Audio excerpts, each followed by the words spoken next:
I thought I'd start with a provocation. Should we mandate global education in schools? So I'm not sure what the case is in other jurisdictions around the world, and I'm interested to learn. But in Australia, it isn't mandated to have that global lens. So our real focus in school curriculum, so I'm not talking university level, but school curriculum, is around the maths, improving maths results and literacy results. That seem to be a real focus for us at the moment.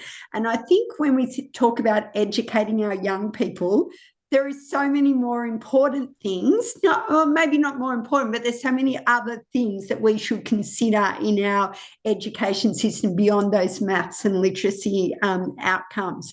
So that's why I'm starting with this provocation, mandating global education in schools. So my intentions for today is to explore the connections between theory and practice of global learning and engagement, to consider a theory of change for global learning engagement programs that were delivered by our department in Victoria, in Australia, in our education system, and to share the findings of an evaluation study that we had done of our programs. Unfortunately, the evaluation isn't publicly available, but and that's because it has costings of the program and sensitive data, but I am able to share what I think is relevant for this group. And then I want to ask some discussion questions, which is, how can we collectively further advocate the importance of mandating a global lens in the school curriculum internationally? So working together, not in isolation. And how can we enhance those future global learning engagement offerings that we offer and foster a connection and collaboration between the people in this group? What are the opportunities to network? So they're my learning intentions. So I thought I'd start with our definition. It's quite a long definition, and it's interesting to know what other people in different jurisdictions, how they define global learning. But this is our definition.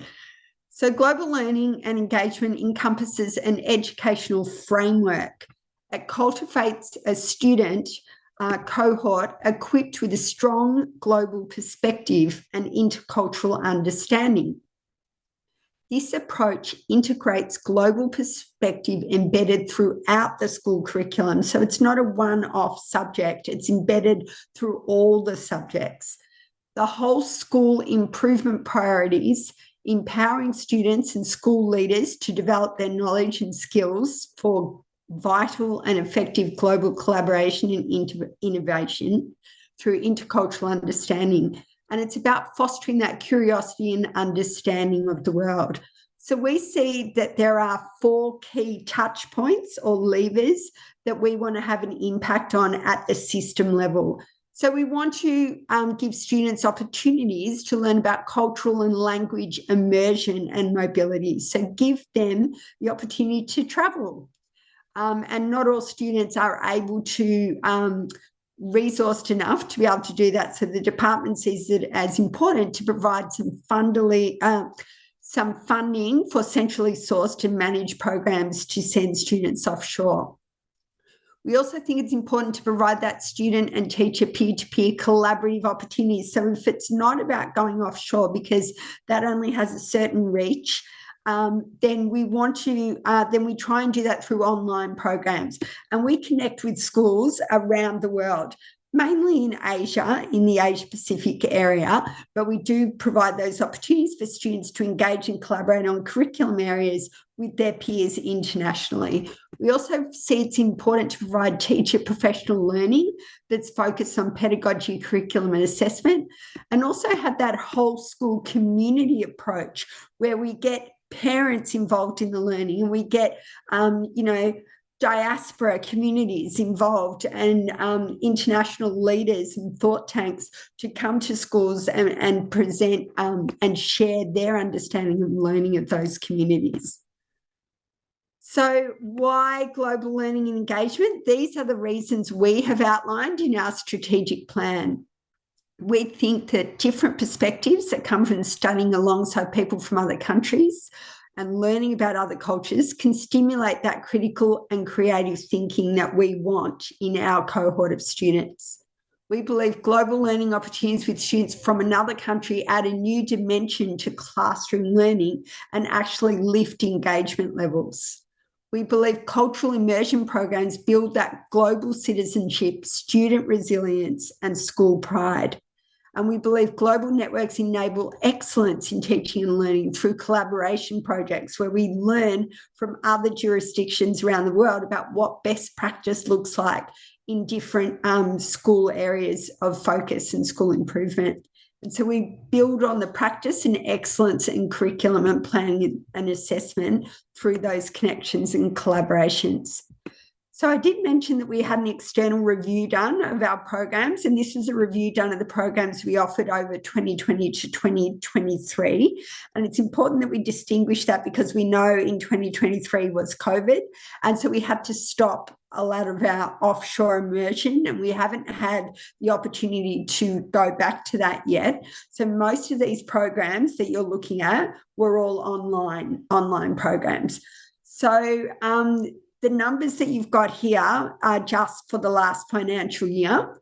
We offered all of these student programs, and you'll see some will be familiar to a lot of you. For example, the Model UN conference you would be familiar with. Some of these are our bespoke programs that we offer. And these are for students to engage from the ages, well, we call it year 5 to year 9, which is approximately about maybe age 12 through to 15. And so we pitch the programs at different curriculum areas. Some of them focus on the United Nations Sustainable Development Goals. Some are about leadership skills. Some are about specific country-specific cultural immersion and language, such as VYL China, VYL Indonesia. The VYL India program is culturally an immersion program, but it also has a STEM aspect: science, technology, engineering, and maths. We also offer community programs, which I mentioned before, and we offer the community Connecting Schools with Indian Communities program, and that enables schools to connect with it gives schools a grant, and they connect with their own local diaspora and provide opportunities for schools to celebrate different cultural celebrations. Schools looked at different cooking techniques and Bollywood dancing techniques. One school produced an amazing Bollywood film, which I would love to share the link with you in the chat when I've finished, because this film was just incredible. It was a primary school, and it was just amazing what they produced. But there were so many learning outcomes. They had to script the film. They had to, those that wanted to be in the film had to audition, and they actually had a student panel that selected the successful actors. They, did the filming, they did the editing, and was, as I said, absolutely incredible. The film's gone viral, so the school's very happy with that. And they had a primary school of 300 students, had over 1,000 people attend the opening viewing. So it was very impressive. And then we have a teacher reciprocal professional learning exchange. And the one that we just ran recently was to India. So we selected 12 exemplary school leaders from Victoria, matched them with 12 exemplary school leaders from India. Our Victorian leaders had the opportunity to go to India and learn about their education system and partner with a school there. And then just recently, just a couple of weeks ago, those Indian principals came back to Victoria and immersed themselves in our school system. So it was absolutely incredible. It's something that you can't really replicate online, and those relationship building was really amazing. So they're the programs that were evaluated. The methodology of the evaluation involves speaking to the program suppliers and program leads, conducting qualitative and quantitative data analysis, establishing evaluative variables for each program, so looking at the enablers and barriers across the stakeholder groups, and aggregating an outcome to give us an overview picture of the total of our programs that we offer. So we also captured a theory of change. Now, I know this is a bit difficult for you to read, but I'm sure we're going to share this presentation with you. So I wanted to include it so that you could have a look at what the inputs are, what the activities, what outputs we got out of those, what outcomes we received, and the actual impact that was seen to have had from offering those programs. So I won't go into the detail of this level, but I have got a summary at the end. So the theory of change from all programs, they found that all programs aligned with reducing educational disparities, fostering equity and accessibility in global learning experiences. So making our students, in Australia, it's a very, very multicultural classrooms, and we have a large number of international students. We have 6,000 international students that study in our schools. That's not universities. The number in universities is much higher, but just in our school programs. And so making them feel included is our number one priority. And so by engaging in this way, it did help them to feel more included. The long-term impact was visible in students developing as globally competent, culturally astute individuals ready for diverse and global interactions, empowerment through global responsibility and ethical leadership, and teachers enhanced their ability to deliver a globally focused curricula, which was more inclusive of everyone in the classroom. So the impact on students, notably, they were increased openness to an appreciation of diverse perspectives and fostering that culture of inclusivity. Their experiences in these programs significantly reduced stereotypes and biases, promoting tolerances and understanding amongst peers. They demonstrated a capacity for empathy and global citizenship, aligning with our Victorian curriculum. And they had an enhanced awareness of global issues and the local implications for encouraging a more informed and internationally student cohort globally. The impact on teachers was they were able to integrate that global perspective into their pedagogy, making those students from diverse backgrounds feel more included.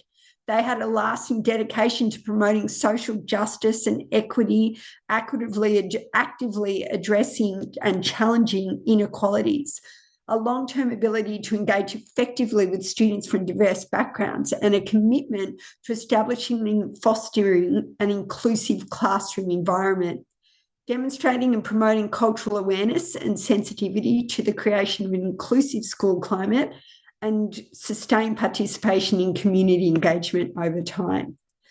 So I've called out the international students because I am in the international division. So as I said, these are the students that come on a visa to study in our schools without parents, and they are staying homestay.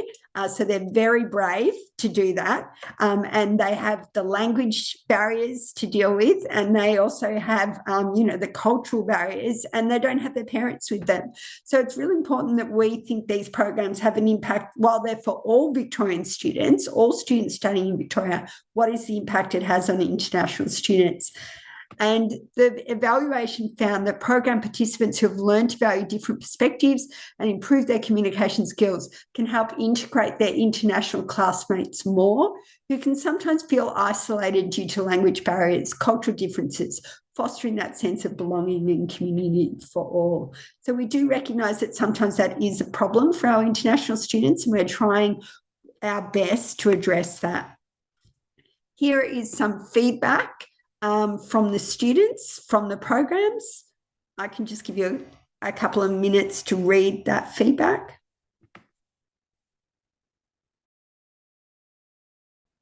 Thank you very much for this opportunity to share the result of my ongoing research. My topic is on education for global perspectives. Just is focusing on insights from university missions and visions in Rwanda. In my presentation, I would like to focus on these 6 points as they are displayed on the screen. And to start, I would like to show you where the Rwanda I'm talking about is located on the left. On the right is the map of Rwanda, and the left is the map of Africa, and where Rwanda is located in those just above the two countries you see in this rectangle. To start, I would like to start by just reflecting on global education in the Sustainable Development Goals. It is worth to note that education, and particularly global citizenship education, is the key to Sustainable Development Goals.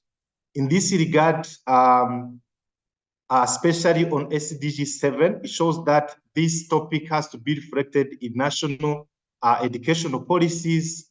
Of course, in the higher education, I see that is in necessity also that it can be reflected in vision and mission of universities, and also in the curricula, teacher education and assessment. Reflecting global perspectives in education requires, as argued by Shenfru 2011, by understanding the dynamic characteristics of the globalizing societies, including complexities, contingencies, interconnectedness, and also relationship with others in near or far. This requires also to reflect what does it mean for education, and especially the required competence to live and serve in the globalizing world. And this has to be reflected also at each level of education, including higher education, and also if it has to be reflected also, it's better to reflect how can it be reflected, or how is it reflected in missions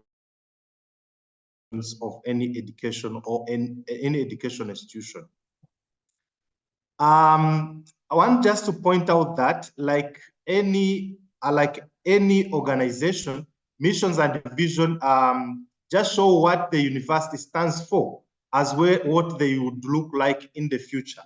Accordingly, exploring how universities in Rwanda reflect to global perspectives, starting from the analysis of missions and vision, is considered as a strategic option for future related discourse on this topic. I would like to shortly give like a background of a university in Rwanda. The first university in Rwanda started in 1963 with a very limited access. For example, only after 30 years, only 3,000 graduates in that university after 30 years. However, after 1994 genocide, like other parts of the world, there has been a massification of universities. Unfortunately, the quantitative increase did not correlate with the quality. With limited competence of graduates, there is a limited challenge to address local, to contribute to addressing local as well as global challenges. Talking about global perspectives, it's better also to see a little bit how, for example, it is justified in Rwandan policies. For example, I see from the political documents that SDGs are just used as a framework for planning, monitoring, and evaluation. Looking at the discourse, political discourse and the scientific discourse, we see a kind of two tendencies. On one hand, there is a point of just a maintenance of nationalism approach, but at the same time, openness to the world. For example, Rwanda is intervening in different peacekeeping missions around Africa, but also focusing on what we call nationalism by focusing on self-reliance and also the Rwandity. There is a need, therefore, to exploring how the universities in Rwanda, especially missions and visions, reflect this aspect of global perspectives. And by this, the research question is how universities' missions and visions in Rwanda framed toward global perspectives. This study is framed as a qualitative approach through content analysis of missions and vision, and then the results were were thematically generated, as it will be shown in the following table. Analyzing the missions and visions of universities in Rwanda, there are two perspectives in which I found that there are two dimensions. One is the spatial, and the other one, the purpose. In this table, we see, for example, that on the aspect of spatial, as spatial dimension of areas, just see that the missions are either, some missions are oriented to Rwanda, and especially with the purpose of national development. Others are just reflecting on the aspect of continental, on development of Africa. Others are just reflecting the global aspect, like survival of the planet, equity, and global needs. But on the other hand, there are some university missions and visions which are, I call mixed, where, for example, I see that they are focusing on profession, means that's a specific specialization, but also on reflecting on local, regional, or also global perspectives. But there are some other universities which are focusing on some other aspect, like focusing on the region. Just for example, focusing on just helping people becoming Christian, or just focusing on a specific area or specialization only. On this slide, I would like to give some of the examples. The first, as you can see, it focuses on the national development as a mission of the university. The second, also, the second, as you can see, it just trying to reflect on global perspective in terms of global transformation and sustainable development. And the third one is just, as you can see, just reflecting on different aspects of global issues like justice, sustainability, but also reflecting how the university should contribute to local, national, and the global dimension.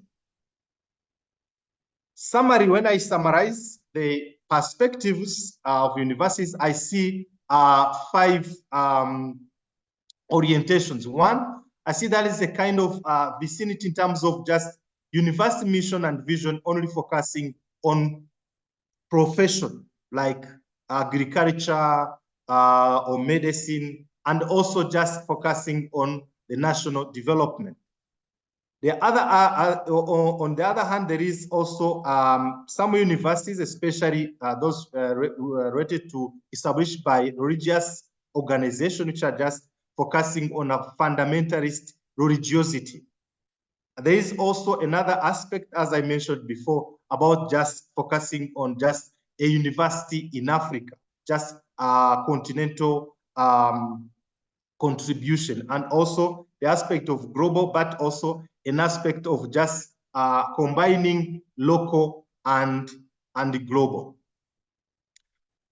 Reflecting the findings, the result as analyzed before, as I showed before, from the discourse on global education, I see that missions and vision of universities in Rwanda as they are today can be either success or risk factors for global education.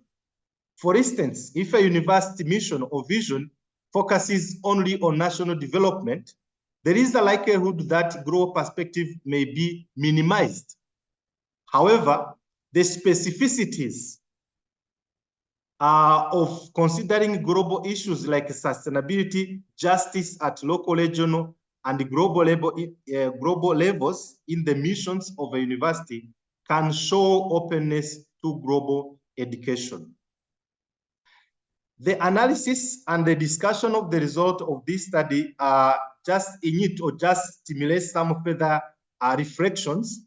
For example, how are university missions and vision prepared? What are the motives behind? and also how university missions and vision are mainstreamed in university policies, curricula, teaching and learning process, because missions, as they said, normally should be reflected in different activities and different parts of the university and how it is.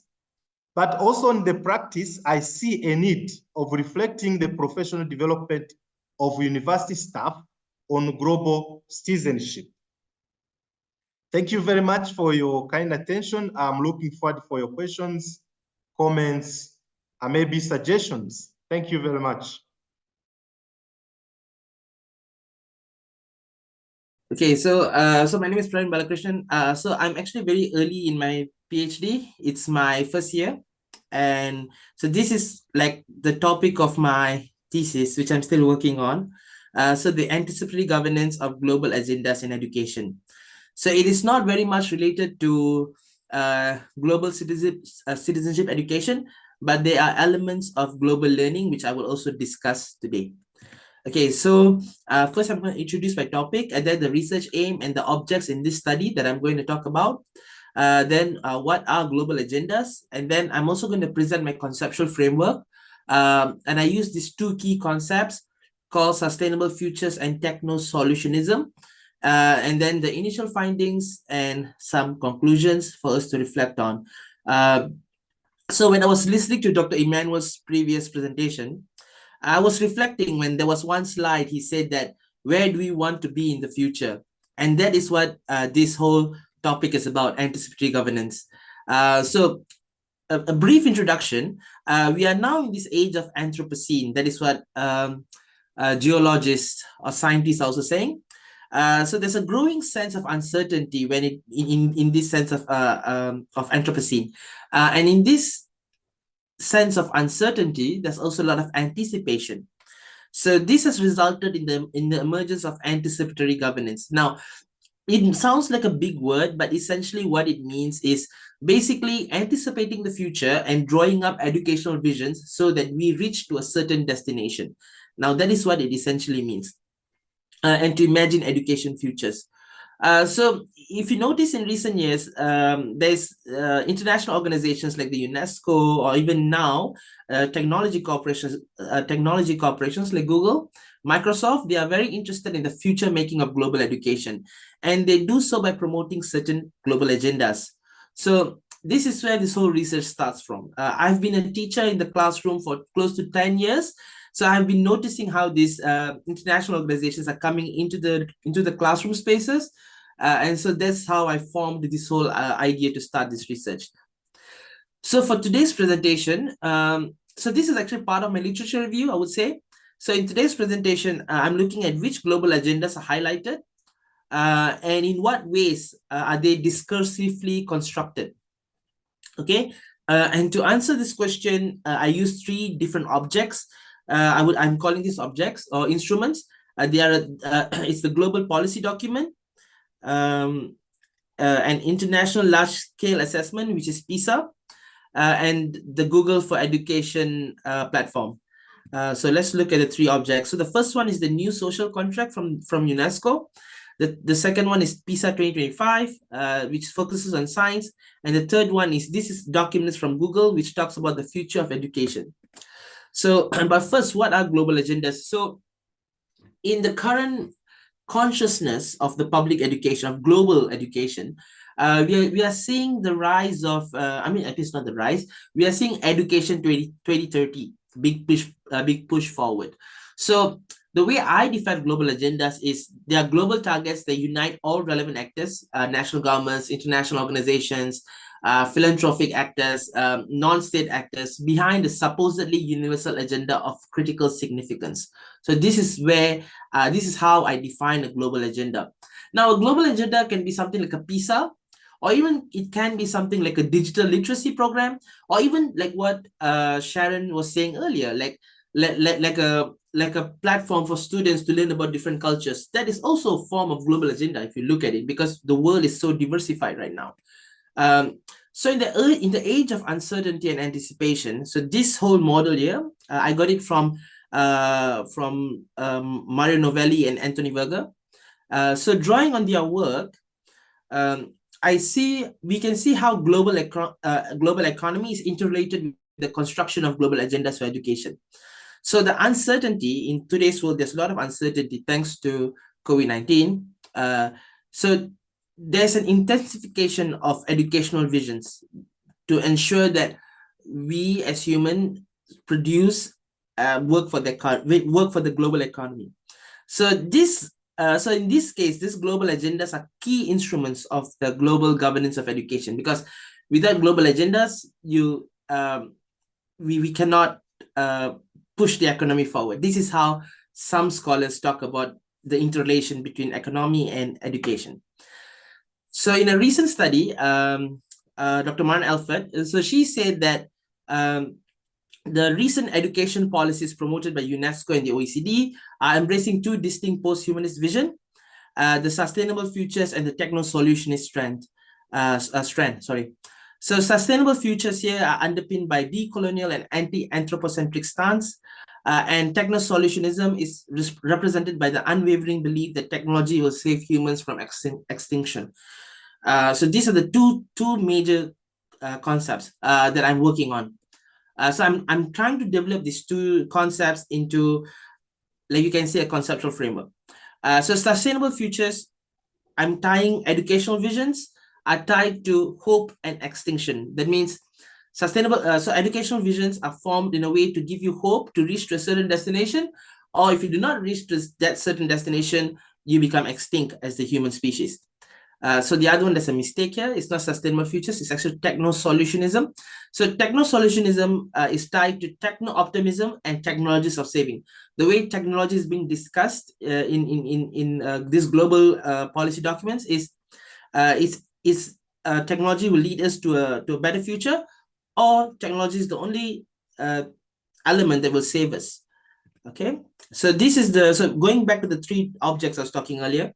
So for UNESCO, if you so I did like a content analysis of the document, and the way technology is discussed in this document is it's viewed as a way to elevate education, and it also talks about that digital literacy is very important, and if digital literacy is not being intensified in different parts of the world, some countries are going to be left behind. So digital education plays a big role, and that is written here in this in UNESCO's new social contract. So for the sake of time, I'm just going to move forward. And in the PISA 2025 framework, which will be implemented next year, I think, next year. One of the key, so for PISA 2025, the focus would be on science education, and each year they have each edition they have a different focus. I think the previous one was on maths, and this one, the one that coming now, it will be on science. So if you go through the document, they talk so much about agency in the Anthropocene. That means learners having the agency to make the right action, to do the right action. And the concept of agency is also very much discussed in the OECD document. So again, there's a lot of connection to agency and Anthropocene, and because we live in a time of uncertainty, we need to give people. We need to make sure our students are able to make better decisions and take better actions. And the next document is the Google's Future of Education document, also the Google platform, Google for Education platform. So in this document, they provide three trends. The first one is the rising demand for global problem solvers. The second one is the change in the skill sets required for work. And the third trend is the shift to lifelong learning. But the most important thing, again, technology is emphasized. And again, this a sense of agency is also emphasized. And in all three documents, one key thing that comes up is the environment, sustainable development. So based on these three documents and also other documents that I'm working on, so the initial finding shows that the construction of global agendas are focused on digital literacy, human flourishing, and education for sustainable development. Now, human flourishing here also means agency. And the three global agendas represents a sense of anticipatory governance by using various anticipation methods, which includes scenario planning, foresight, visioning, and vulnerability. So by using these two concepts of sustainable futures and techno-solutionism, I'm seeing how these international organizations and tech corporations are steering education futures through the reconstruction of these three global agendas. So how is this relevant to global learning?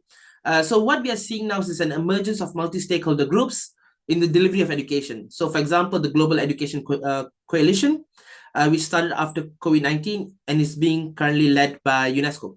And we're also seeing the changing role of teachers. Like Google now plays a bigger role in the delivery of education by like, I would say, nudging teachers to take up their Google education programs and also their micro-credential programs. And the focus on, finally, the focus on digital literacy, human flourishing, and education for sustainable development might lead to missed opportunities in engaging with inequalities currently present in education. So the conclusion is important for us to look at the interplay between the different instruments and the emergence of anticipatory governance as a way of governing. So these are the references, and that is the end of my presentation. Thank you very much for your time and attention. For my PhD research, I wanted to find out what global citizenship means in the lives of people. And as I had worked in international schools, I thought, well, I know this landscape well, and they were somehow transcending national borders with the international curriculum and diverse populations, and they're also growing in numbers around the world. So I thought it would be a rich terrain to investigate. Now, we all know that global citizenship education is part of Target 4.7, a recognised priority in global education policy, and it's very clear in Sustainable Development Goal for quality education. And Target 4.7, as I'm sure you all know, states that by 2030, all learners should have the skills to promote sustainable development through global citizenship. And the aim of global citizenship education is that it would be mainstreamed in national education policies, curricula, teacher education, and assessment. So what is global citizenship education? We've already heard that it's a very, very murky idea. It's been a response to globalization as the global dimension of citizenship education to align with our globally interconnected lives and identities, to help us to get along in diverse societies and to address finding solutions to global problems. Carlo Alberto Torres called it an intervention in search of a theory. And when you research global citizenship education, it really is a bit of a headache to try and work out what it all means. It's been used as an umbrella term for intercultural education, environmental sustainability education, and it's used as a buzzword, as I've mentioned, and superficial window dressing in corporate marketing. Scholars have attempted to map the typologies of GC. We've heard a little bit about that this morning. Oxley and Morris identified two major forms, cosmopolitan-based and advocacy-based. Sant Pashby and Schultz make distinctions between neoliberal, humanistic, anti-colonial responses. And of course, Vanessa Andriotti and Sharon Stein have been very influential in theorising the post-colonial responses to GCE. Subsequent research is finding that there are interfaces between these types of global citizenship education in practice. So even critical and decolonial approaches will be diluted when they meet the dominant thinking of the neoliberal system. And this ends up reproducing harms and not really advancing global citizenship. We know that UNESCO have their definition with a focus on peace and global collaboration. And these definitions do get updated periodically, the OECD definition as well, which kind of shows how mutable these ideas are. Okay. As Fazal Rizvi stated, notions of global connectivity and interdependence have always been both located within particular historical contexts and informed by various political interests. And now they are infused with neoliberalism. Neoliberalism is the dominant model of modern life, with the central tenets of individualism, privatisation, competition, performativity, marketing, and education is a consumable good in the free market. International schools are a growing section of this market, and as of July 2023, there are 13,614 English medium international schools in the world. The typology of international schools is complicated, as international school can be used to describe local schools with global perspectives, or national curriculum schools located in different countries which cater for expatriates, or international curriculum schools which attract many nationalities. Now, international schools can be considered elite institutions that strategically respond to globalization through the provision of education that creates and reproduces class privileges. My research was conducted in international schools offering the International Baccalaureate curriculum, which has an ethos of global understanding and peace. You can see the mission statement there on the slide. Simultaneously, international schools are elite institutions, as I mentioned, and they operate for profit. So how do we negotiate the aspirations with the reality? Previous research into global citizenship and with a sort of a human rights perspective has highlighted inconsistency, that it's hidden. So I'm trying to find out what's the reality in international schools with global citizenship. And yeah, I was taking a children's right framework. I really wanted to foreground student experience and voice in this research project. So my research design balanced phenomenology, that's lived experience, through face-to-face interviews with young people and with school directors, leaders, and teachers. And I also looked at self-representational texts, looking at mission statements, website texts, images, plus any marketing prospectus materials. This was so I could see what schools told the world that they were doing and what they saw themselves doing. And then I wanted to see what was actually being experienced in the lives of students and also in the lives of teachers. So that was very much based on people's experience.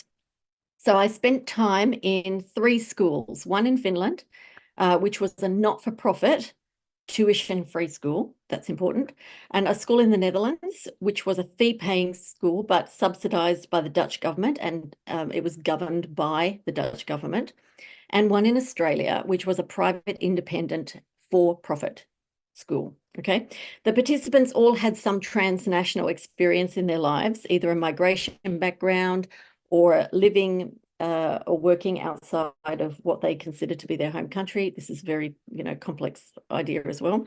Most of the students had complex cultural identities and felt a sense of belonging in multiple places. Data were analysed using reflexive thematic analysis with interview data, and critical discourse analysis was used for the written text and semiotic analysis for the images. So I found that the schools that I investigated had GCE aims in their texts and images that could be categorised in 4 ways: humanistic, democratic, neoliberal, and ambiguous. So the Australian school GCE aims were neoliberal, focusing on the exclusive advantages of being a global citizen at the school, such as the chance for overseas tertiary study, getting a good job in different places around the world. So the role of the school and the pedagogical processes, however, were very ambiguous in the texts and images. The school in the Netherlands had neoliberal global citizenship aims that highlighted individual academic achievement and cosmopolitan capital. And that is the social advantage of being educated in a privileged multicultural environment. However, the school was more open about their role in the whole process of developing global citizenship dispositions. Texts expressed an ambiguous, humanistic, ethical compassion. Now, in Finland, the school's GCE aims had very strong democratic community messaging. Student voice was represented in that the global citizenship statement for the school was written by students, and humanistic ideas such as equity and non-discrimination were also present. The findings from the study revealed that young people and school staff have a tendency to interpret global citizenship education as interculturalism. However, whereas students placed heavy emphasis on relationships, teachers and school leaders were much more superficial and simplistic.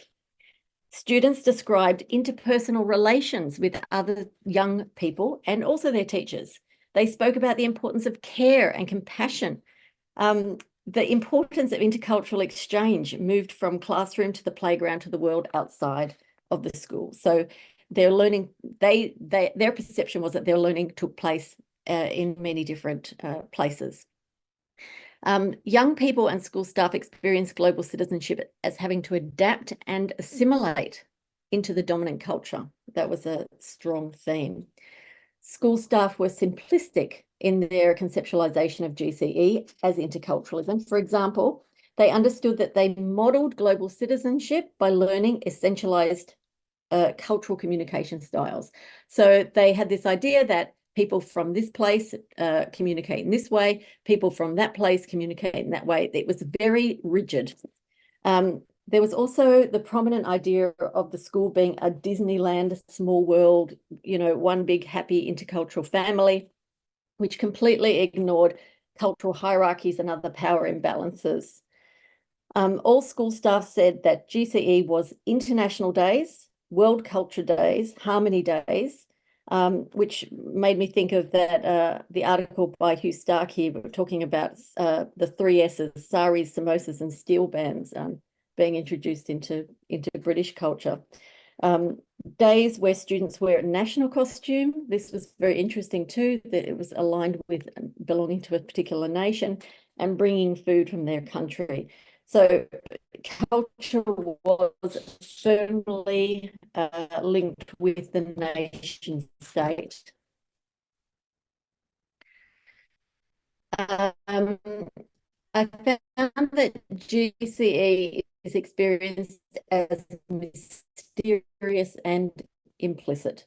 So students said that it was dependent on teachers, and teachers admitted that they were uncertain about what it really means. Students experienced GCE as taking action. This was through community service, frequently with charity and fundraising frameworks. And for the students in the Netherlands and Finland, student activism featured, which fostered a sense of cosmopolitan solidarity. As the transnational students saw their other friends in different places taking place in Days for Futures protests. However, students in the Australian participant school were not familiar with the idea of activism. They were not sure what it meant, and the school director was quite against any type of activism. GCE was experienced by both students and teachers as skills and knowledges that would pave the way for future global mobility and opportunity in their future lives. Human rights education featured only in connection with Model United Nations and learning the facts about the UDHR.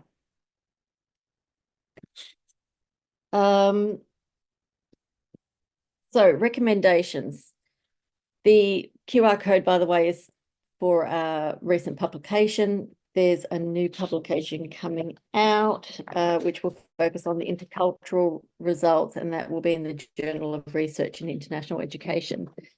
So the recommendations include more time for teachers to think about global citizenship and giving them quality resources. The teachers that I interviewed all showed a reliance on resources. They love to use resources, sometimes as a crutch, but just sometimes just to help navigate, you know, the meaning of global citizenship. Schools' visions of GCE were obscured. Recommend that school management could spend more time investigating genuine global citizenship aims and thinking critically about them. There was no mention of coloniality in any of the school perceptions of global citizenship, and even in Australia, which is a post-colonial state, or the Netherlands, which was a colonial power. Students actually through interpersonal relationships and encounters with care and compassion. And these could be built on to counteract those superficial interpretations that the participant schools favour, such as those international food fairs and national costume days. So I advocate for building on student experience, opportunities for student participation in co-creating visions for global citizenship. Global citizenship education in international schools is the preserve of the privileged. And so developing pedagogies for privileged students is a recommendation. How can teaching strategies somehow counteract the self-interest from those privileged groups? And essentially finding ethical anchors for global citizenship in the neoliberal environment is a major recommendation. And this could be through integration of human rights values and perspectives to promote social and earth justice. Some of the more critical and decolonial approaches to global citizenship could help with this. And I have some references here if anybody's interested. Yeah, I think that's it. Thank you. This is going to be slightly different from the other two presentations, not just because it's shorter. It's going to be very much a quick snapshot of something that's come out of my research. And so I'll kind of explain about my research project as I need to, but I'm not going to give you any sort of big detail about that. And it is a very small context, which is interesting, which is what Caroline was just talking about. So you might think that mathematics would be a fantastic context for global citizenship education. Certainly I do. It provides tools with which we can measure and model our world. And as citizens, we need to understand how to interpret the data that these tools produce. However, I would like to just pause for a minute and ask you to just remember your secondary school mathematics classroom. And if you want to, because you may need to get this out of your system, please feel free to put a word in the chat that describes what it was like for you sitting in a secondary mathematics classroom. I don't think I can see the chat whilst I'm presenting, but I would like to conjecture that it's unlikely that your words are going to be things like democratic, discursive, open, free, safe, happy, relaxed classroom. So a survey recently by a third sector organisation asked many Scottish young people what it was like sitting in a mathematics classroom. And as you can see, the results are rather grim. 38% feel more nervous about maths than any other subject. And there's a great deal written about how mathematics feels arbitrary, esoteric, nothing to do with anybody's life or experience whatsoever. And even to the extent it can be frightening. So people carry a burden of failure and misery. But other maths educations have always existed. There has been a massive maths education movement towards critical mathematics education to promote and engage with social justice issues. So that's always been there in the background. So my research is in Scotland. So I just want to tell you something about Scotland. So Scotland has what's called the Curriculum for Excellence. And the Curriculum for Excellence includes learning for sustainability. And that includes global citizenship. And this is the responsibility of every teacher in every subject for every age group. But what actually happens, particularly in mathematics, is we see a curriculum for assessment. So it is all about teaching for the test to raise qualification levels, because that is seen in itself as a social justice priority, and particularly to close the gap between children from different backgrounds. Now, I see a curriculum for assessment rather like a forestry plantation where the trees are planted in straight rows, there's nothing growing underneath them, and the teacher stands at the front, demonstrates some processes, the children copy them, and they learn how to reproduce them in an exam. And every bit of discussion is about, this is what you need for the exam.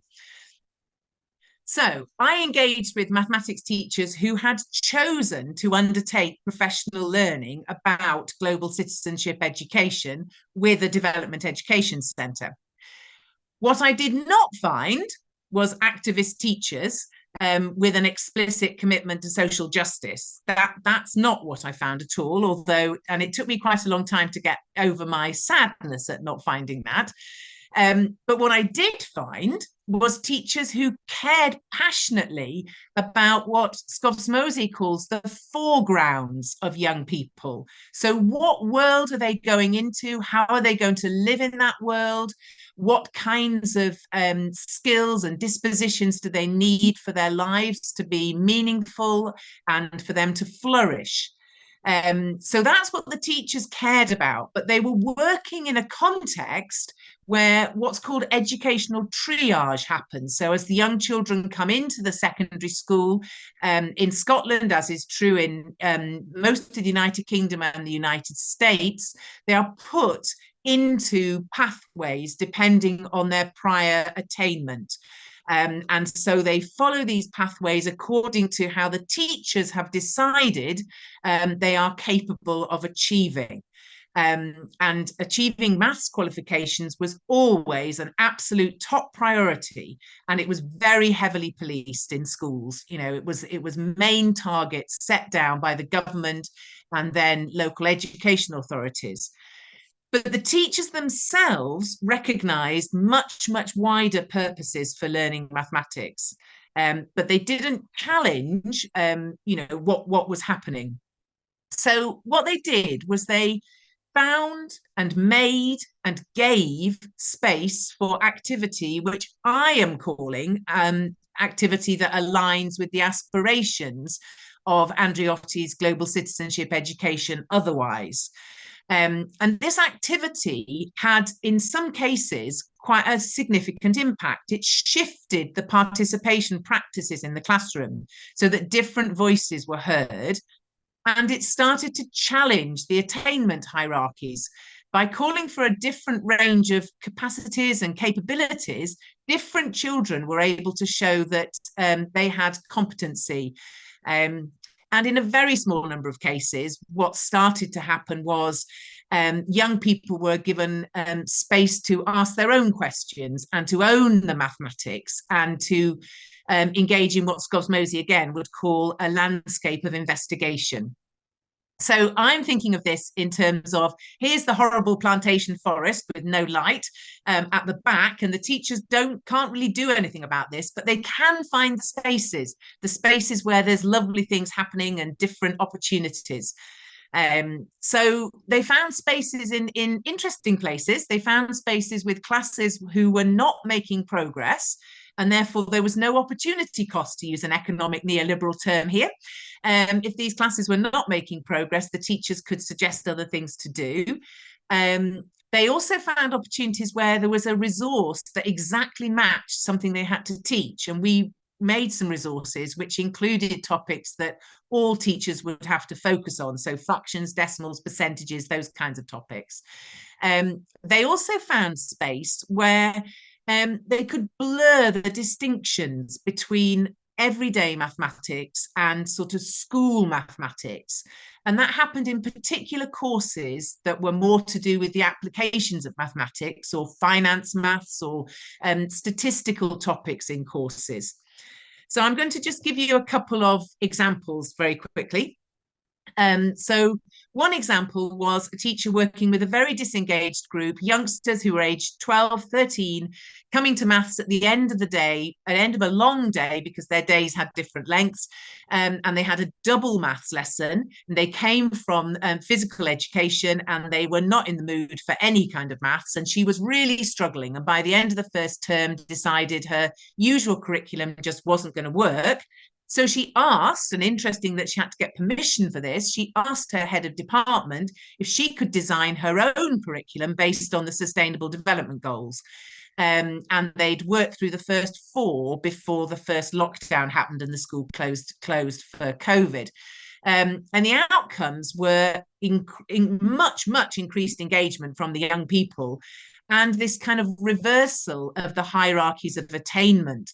So she acted very differently pedagogically. They had discussion, they went into groups.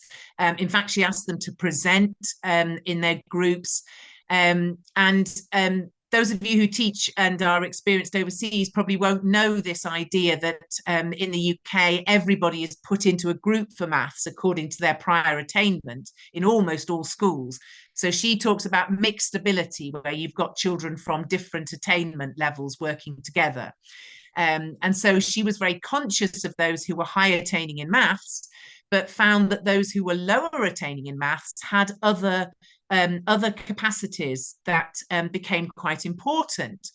And she talks about those students getting confidence. But what I found really interesting was that she also talked about confidence being taken away or removed from the other students. And I think if we're going to think about unlearning processes in the classroom, and we're going to think about actually closing these gaps between children from different backgrounds, that closing of the gap will be experienced as a sense of loss and removal by the children who are most elite and privileged and high attaining, which is interesting, connecting to what Caroline was just saying about IB schools. And how do you teach the children who are in the elite, because they certainly don't want to let go of their privilege? So my second very quick example, no idea how I'm doing for time here, was a teacher who did actually give space. You have 4 minutes. Oh, that's great. I could stop talking so fast then. So this teacher, this is almost like getting a match and burning a hole in the horrible plantation. So this teacher these examples were very rare, I would have to say, where teachers just said, right, I'm going to give up the time. I'm going to do whatever the young people want to do. I'll listen to their questions and we'll go with that. These things were often quite spontaneous and unplanned. One teacher talked about hearing things in the news, on the radio, on the way to school, and then incorporating them then and there, sort of in real time, into their lessons. But it was a real shift, as I say, in terms of who owns the mathematics. So one very short story here was a teacher talking about teaching income tax, which is interesting. This is a subject almost, I even found teachers who didn't understand how progressive income tax works, which is slightly scary. But during COVID, there were issues about people taking pay cuts. And so the issue had come up in the news about whether football players who were not playing their matches because of COVID, whether they would take pay cuts. And the young people were asking about this because some of the football players had argued that if they took a pay cut, they would pay less tax. And tax was going into the common good. And therefore, it was better for them to take the higher money and to pay the tax. And so the teacher then convened an investigation into how much tax would they pay. And what again I found really interesting here was that the teacher started to engage with the young people about what assumptions are we making here. So are we assuming that everybody is legitimately paying or the most tax they can, or are there tax avoidance schemes going on, which are legal in the UK? But even when they came to getting some figures on the table, what again was lovely was that it then became an ethical and moral discussion about what is the right thing to do, which counteracts so strongly the idea that in mathematics you have a right answer, you follow the science, it'll tell you what to do, which was a very strong discourse during COVID. Whereas actually it doesn't. It simply gives you some parameters, some inputs, from which you then have to do the thinking, the interpreting, the discussing, the decision-making, the democratic engagement. So there's some nice work by Victoria Hand in the United States. She talks about changing participation structures, but she also talks about destabilizing these boundaries between what is, supposed to be school maths, and moving the ideas beyond that to a kind of wider perception of what maths might be and what its purposes could be. And I think that's me. Thank you very much. Fantastic. So today I'm going to talk to you about practice. And initially the abstract that I submitted was more about practice. And the suggestions that I got was that it lacked theory. So I'll touch upon certain aspects of theory as well from previous research, but focus on the things that are happening with an example related to eco-pedagogy and global citizenship education. So the beginning part is going to be me touching upon certain aspects of theory that have helped me in the process of doing such programs. The second part is definitely going to be me sharing insights about these programs. And then the third part, which could be discussion about what makes programs unique and good, and how they can be made better. So the first, so as we know about the world right now, we see crisis, a planetary crisis everywhere, and you can call it a climate change crisis or climate crisis. But the fact of the matter is that we are headed towards an abyss. This is the word of my mentor and friend, Professor Carlos Torres, who is still in the mainland China. And I had the opportunity to spend time with him in Beijing and talk more about these things with him. So he says we are moving towards an abyss. And one of the two important things is that sustainability and global citizenship education need to go hand in hand. And how that happens, there's a lot of theory around it. I will try to reflect on certain aspects that have clearly helped me.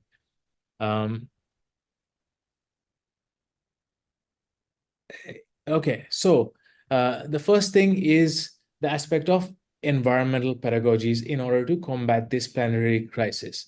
And eco-pedagogies, which are grounded in Freirean pedagogy or critical pedagogy developed by Paulo Freire, helps to unearth mostly hidden dynamics of oppression and help people go towards action and transformation and question these sort of structures of oppression that are already existing and leading to crisis. I think we talked about in the previous one, the hard and the soft models of education. The Rothy's model that were mentioned is something that is familiar to me. And obviously, when it comes to environmental pedagogies, there's shallow models and deep models. And shallow models could be simply stated as more superficial. They are segregated. They are less transformative and less action-oriented. But deeper models of environmental pedagogies could be critical in nature, could be local and global at the same time. Obviously, the lenses through which we look at these crises are different and multiple. So the plurality in terms of how we approach the planetary crisis is different when it comes to deeper models of environmental education. So when it comes to eco-pedagogy, which is something that I have been studying, researching, writing about, is more about the impact from a local to a global perspective. It is about empowering individuals, not just at their own level of influence or sphere of influence, but also move towards global spheres of influence. And we look at this from a planetary perspective, which is why I began with the fact that we are in a planetary crisis. So human beings as one living being on Earth there's a lot of different ways to look at this planetary crisis. I'm not going to go into the details right now, but to give you an idea, we have different spheres of citizenship, and then there's the Earth. And in the Earth, we have non-human living beings, non-organic environments, and also the consideration of future citizens. What this reminds me also is a very good research by Postma, who writes about why care for nature. And it says something like, we do not borrow the future from our future generations, but we inherit it from them, and we need to leave it in a better place. So eco-pedagogies are connected with not only aspects of critical transformation through environmental education, but also creating future citizens that are planetary and planetary conscious and aware of the problems. And we believe that it is impossible to solve global problems without understanding the local problems at hand and having a good bottom-up approach and perspective of environmental issues. So that being said, all of this led to my PhD research, which was mostly about how educators teach about the environment so basically that led to my research in India and China to figure out how education towards the environment is being taught and practiced. And I have also mentioned in the slide, let me make it full screen, that we explored the hardness of global citizenship education practice in these countries. Now, from my research, my own research, there was several theses that I had developed, and I'm a visual person, and I try to put it in a framework that looks somewhat sizable. And the basic foundation base is the fact that when we teach about the environment, it is necessary not only to have a critical aspect of teaching, but two important things is the pedagogy of place and also lending and borrowing from local ecological theories and philosophies. And this is very important because we believe that a place is more than just a location. It's a place where there's ecosystems and bioregions and the questions about what has happened there before, what is happening there now, and what is going to happen there in the future, along with the indigenous knowledges that are present and stemming from those locations and actually going across local, regional, and global spheres. So I will talk about this framework again. And right now I'm going to tell you what happened. So with this theory and with a lot of questions, I set out to develop these programs and see how these programs, how this theory could be put into practice. And it has been an amazing journey, which I'm going to share with you today. And it started by me going to different locations around China because I was there, and this was a job that I was given in the mainland. I've also taught in Berlin, and one of the early researchers who's a part of this team or this session, I'll tell you later, was also with me, and it was an amazing experience. But today's example that I'm going to use is only about China. And so in China, there's tourism, there's a lot of urban development. And when it came to teaching about the environment, I was like, okay, let's try to find a place where there are no people. And luckily, I did find a 37 square kilometer big nature reserve, which is prohibited to any human beings. And with this gentleman in the picture, you can see he's the manager of the reserve. We went around, we hiked almost every day. We also went to this water factory, which was right outside the reserve, to figure out how could we use this place for teaching students about the environment. And these students are going to be Chinese high school students. So while with that visit to the forest, I spent a lot of days there, but it was also with a lot of different visits with not just practitioners, but also local partners, with teachers, with students. And there was a lot of research, and there was a lot of curriculum design and planning and consultation that was going in to put this into practice. And then last year or last winter, this was put into practice. And this was the Huangshan program by Bard College, which focused on biodiversity conservation and forest management for junior high school students. So now you can see on the slide, it was grounded in place-based education.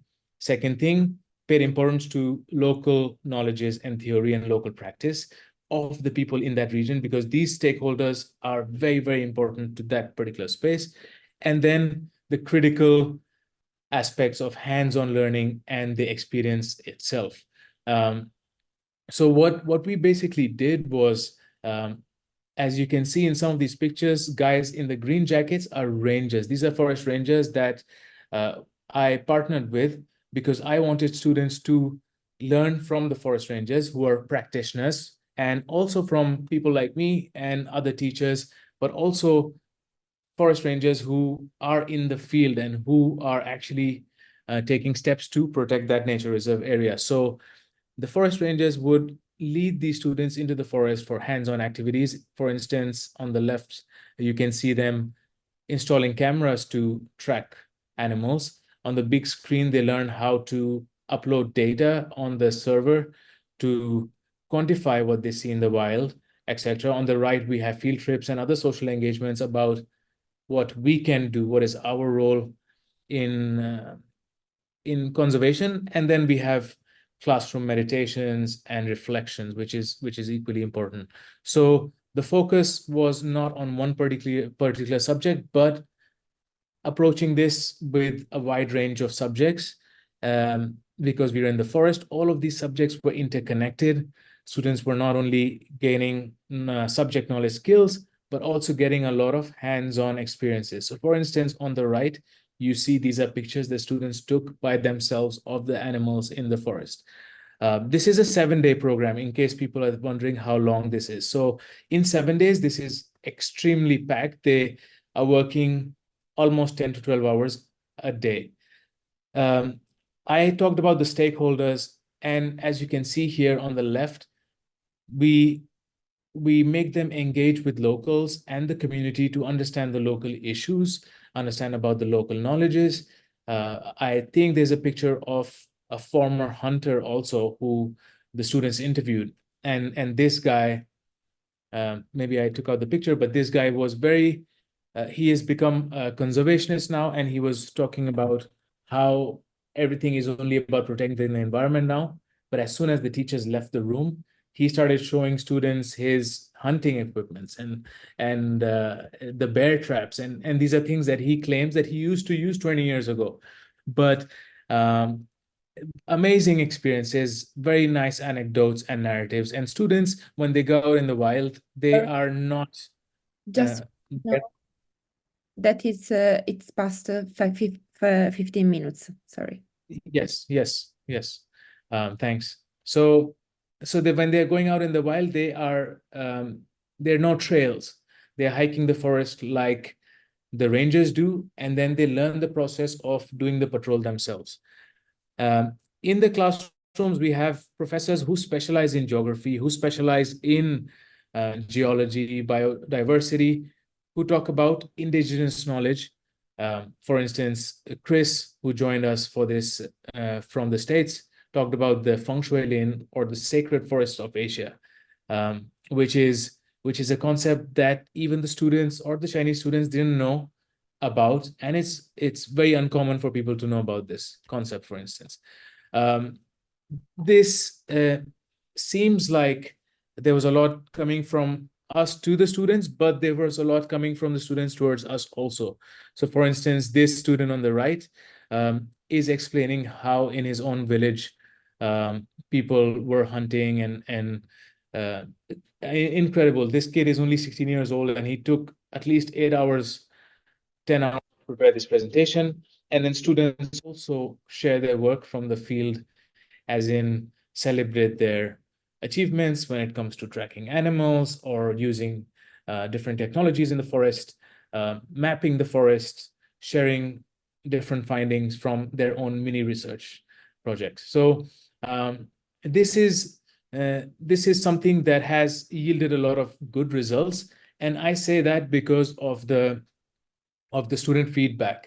And we feel like in the global south, like in Indonesia, we saw in the previous example, there's so much in the context of place to utilize in a good manner outside of school education. I believe the world is outside the classrooms, and we must take students out of these educational structures that are rigid.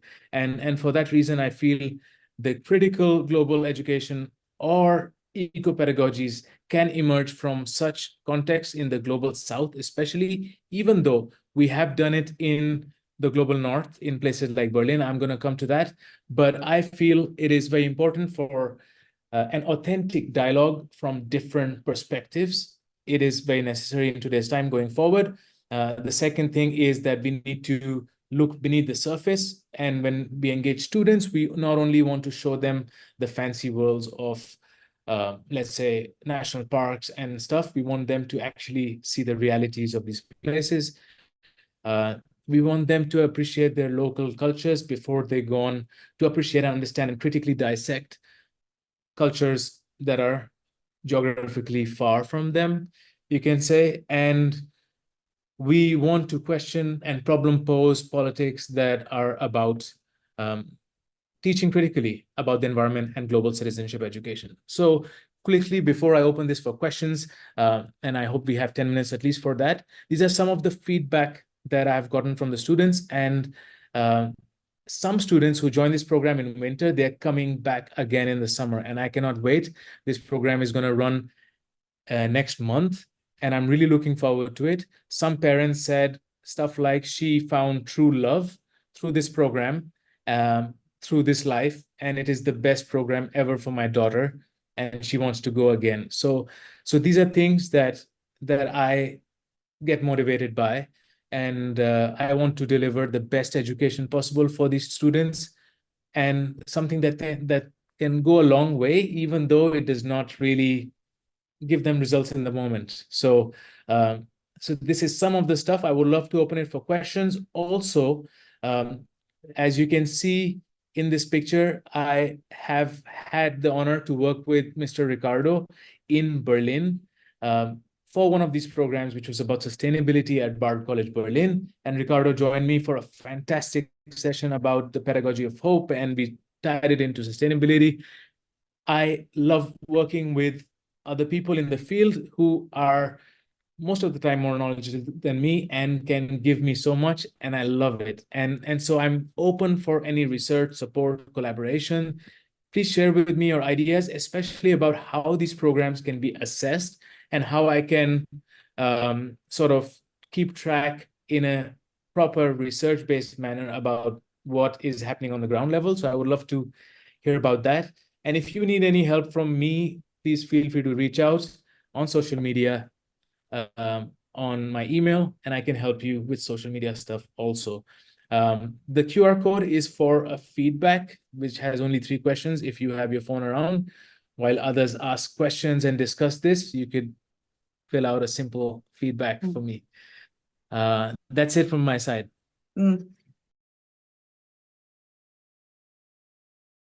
you, everybody, for being here today. And I'd love to hear your feedback. This is a research proposal that I am going to share, which is on dismantling the iron cage of neoliberalism, critical economic literacy for teachers of non-economic subjects in the promotion of critical global citizenship education. All right, well, GCE, well, it's not a new idea, is it? It's been around for a long time, but of course, in 2015, when the SDGs were established, it was explicitly created in Target 4.7, and therefore given a lot of prominence. In fact, that's Target 4.7. In fact, in the SDG Knowledge Platform, it says that Target 4.7 is key to achieving the entire Agenda 2030. So why has the GCE been given such prominence? Well, really because, as Torres said in 2017, right, GCE is an intervention in search of a theory. And why is there a need for an intervention? Because our world is in crisis, okay? And our crises are no longer local or even national at national levels, but really they are global in nature. So it has been almost 10 years since Target 4.7 was established. Has it fulfilled its potential? Is our world on a better trajectory? Well, generally, I think, and unfortunately, we cannot say affirmatively that this is true. And so therefore, the question we have to ask is, why has the Target 4.7 or GCE not fulfilled its potential yet? So let's investigate by looking at the first piece of the puzzle. Well, are teachers prepared to teach GCE? In 2021, UNESCO commissioned a global survey, and this survey was in 12 languages, and it covered 144 countries and territories. There were 58,280 responses. That's quite a lot. Now, the good news from that study, the survey, was that teachers are generally familiar with the themes of GCE, and they were also teaching things like climate change, human rights, gender equality, cultural diversity, and tolerance. but approximately 50% of respondents say that they rarely or never teach about corporate social responsibility or the impact of consumerism on sustainability. So these are definitely themes, topics with economic or neoliberal themes. A further question asked, and the teachers self-reported on their ability in teaching these key themes. Now, if you look at that table, compared to the other themes and topics, the economic theme actually saw the highest proportion for both female and male teachers who felt that, well, they could not explain it. The third question that surfaced was, when asked where did they feel the most acute lack of knowledge and skills, guess what? Teachers said, well, sustainable consumption and production.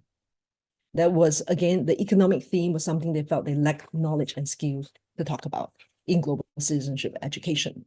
Now, this, of course, is very problematic, even as just now our both presenters have talked about and has been brought up in our discussion. Most of the crises we have are actually economic in nature. So we realize that teachers can identify the impacts, but many cannot analyze the root causes or critique the solutions proffered. And a lot of our teaching and practice on GC and sustainability tends to be downstream. So mitigating impacts while not questioning the system, the economic system that creates and perpetuates them. I'm sorry to break it to you, but it gets worse. Okay, I should be smiling when I see that. Well, according to Fishman and Estes, the problem is that we are having an excessively naive discourse. Oops, sorry. Because we're not questioning the neoliberal context in which GCE and teacher education is actually taking place. Torres and Bourgeois also say that the global dominance of neoliberal values explains why there's a dearth of revolutionary pedagogical theories and practices. And Andreotti is even more scathing when she says there is epistemic blindness. In fact, socially sanctioned ignorance. So what on earth is neoliberalism? Well, neoliberalism is a political and economic philosophy. It emphasizes free trade, deregulation, globalization, reduction in government spending. It's related to laissez-faire economics. It's actually a school of thought that basically says minimal or no government intervention in the economic issues of individuals and society.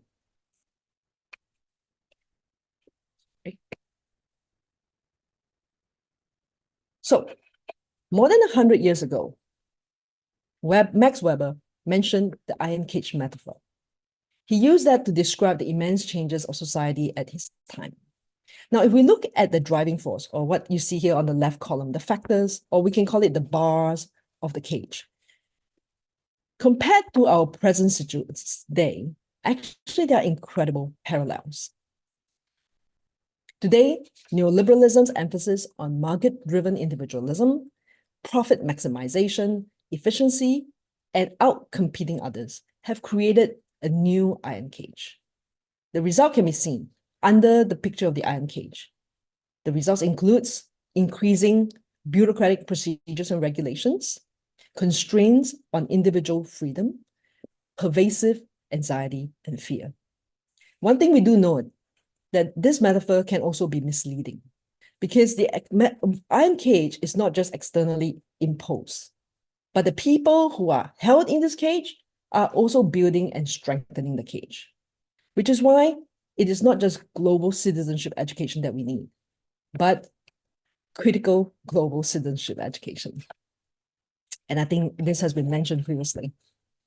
So Andreotti defines critical global citizenship education as the development of skills of critical engagement and reflexivity, analysis and critique of relationships among perspectives, language, power, social groups, social practices by the learners.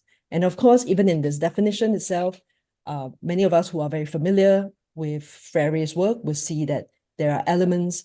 Critical GCE is built on critical pedagogy and critical thinking. Kat, we have 7 more minutes, including discussion. Okay.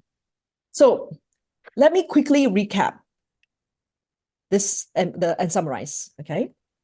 So GCE is an intervention to mitigate the global nature of crisis. However, GCE is often soft, whereas there's an urgent need to teach critical GCE. There is inadequate teacher training in critical GCE. Teachers do not know how to analyze or question the neoliberal economics of our time. Okay. And lastly, I want to jump to the last point. Critical pedagogy and critical thinking without alternate criticality will not be able to address the neoliberal takeover of our world and education. And this is why this research proposes that while critical pedagogy and critical thinking are foundational in critical GCE, they are not adequate. So what we need is, if we think about it, it's like a wire cutter. A wire cutter is able to cut the wires of the cage, of this iron cage of neoliberalism. Okay, if we think of critical pedagogy and critical thinking as the handles of this cutter, then critical economic literacy is the fulcrum in which the handles meet, and when the pressure are applied on these handles, now with greater accuracy and efficacy, we are able to dismantle the iron cage. So in this research, what are the research questions? So these includes these three here on the screen, okay? The impacts of an 8-lesson participatory action research on critical economic literacy on teachers' personal and professional life, and the relationship between these teachers' development of critical economic literacy and their understanding of critical global citizenship. And lastly, how do they apply their critical economic literacy to the teaching of critical global citizenship in their unit plans? So this is actually going to be a participatory action research with the teachers of non-economic subject. Now, participatory action research is an approach of research that prioritizes the value of experiential knowledge for tackling problems caused by unequal and harmful social systems, while yet envisioning implementing alternatives. It involves the participation of people experiencing the issues and who take action to produce emancipatory social change through conducting this research to generate new knowledge. This is why I have chosen this focus or this approach in the research. This is especially suitable because it gives voice to participants who collaborate together in the research and then to build new knowledge. Now, participatory action research tends to be viewed with some suspicion in the academic circles, but I do feel like since it is participatory, it acts as a resistance to the extractive nature of neoliberalism. Because even the extractive nature of neoliberalism is found within research itself. And therefore, participatory action research allows for equality and equity because participants are also researchers. Now, in this whole 2 more minutes, sorry. In this process, then we will collect 6 pieces of data, which we will use a critical discourse analysis to study the data. Okay. So I know I've been talking quite abstractly, right, about what is this critical economic literacy. So here are the topics and the principles that the teachers will be exposed to know how to critique the neoliberalism of our time. Lastly, I want to share with you a sample. So this is an example of a lesson where we talk about the price mechanism. Now, at the heart of neoliberalism is this idea that Adam Smith created, known as the invisible hand or the price mechanism. Now, neoliberalism advocates that society is best served when market forces of demand and supply are left to operate freely without government intervention. In other words, laissez-faire. However, look at the definition of demand. One thing should be apparent to us. Demand is only representative of people with the means. In other words, inequality is inherent in neoliberal economics because it does not even fully represent everyone in society, and it is highly problematic. So Bauman argues or describes the current state of our world as liquid times, where there's fear, insecurity, uncertainty, and impotence. These are the same characteristics that describe the iron cage of neoliberalism that we all live under. He argues that the way out is to find and create tools that help exorcise these demons. I propose that CEL is such a tool to help us understand the iron cage, and because we better understand it, we now have a chance to dismantle it. Now, Weber was never optimistic that the iron cage could be dismantled. In fact, he wrote that humankind will be kept in bondage till the last ton of fossilized coal is burnt. Certainly, I hope that he's going to be proven wrong. And I hope that as more teachers develop critical economic literacy, together we can dismantle this iron cage of neoliberalism and promote critical global citizenship education. Thank you very much.